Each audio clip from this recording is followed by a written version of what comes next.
Patay sa pamamaril ang mag-asawang negosyante at ang kanilang batang anak sa Nueva Ecija. Ang mga sospek hindi umano nakapagbayad ng utang sa mga biktima. May report si Rafi Tima. Duguan at wala ng buhay nang datnan ng mga pulis ang isang pamilya sa loob ng kanilang tindahan sa San Leonardo, Nueva Ecija.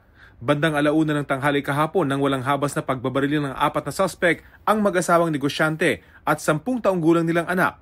Sa investigasyon ng pulisya, lumabas na lula ng 2 motorsiklo ang mga suspect. 3 sa kanila ang pumasok sa tindahan at namaril bago tumakas. Sa isinagawang manhunt operation, nasa kote ang 2 sa mga suspect na ayon sa mga pulis ay magkapatid. Dati na nilang hinagisan ng granada ang mga biktima ayon sa pulisya. Nakulong ang 2 suspect noon pero pinalaya rin. Sabi pa ng PNP, isa sa motibo ng mga suspect ang di umano mabayarang utang sa mga biktima na umabot na sa halos 1 milyong piso. Sa investigasyon, lumabas na pinaalis na rin ng mga biktima ang mga suspect sa kanilang bahay na ginawa noong collateral sa pagkakautang.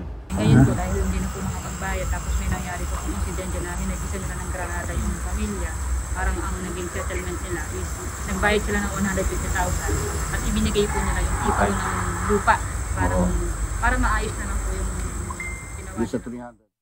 Nasa kustodiya ng PNP ang 2 suspect habang inihahanda ang reklamong multiple murder laban sa kanila.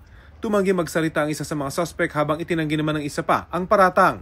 Maaari po na hinayad po nila yung 2. Dahil po yung kasing bahay na yung 2 bahay po na sinasabi natin is doon po nakatira yung 2 suspect na nakahitin ngayon sa station.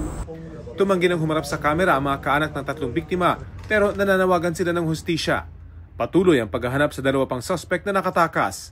Rafi Tima nagbabalita para sa GMA Integrated News.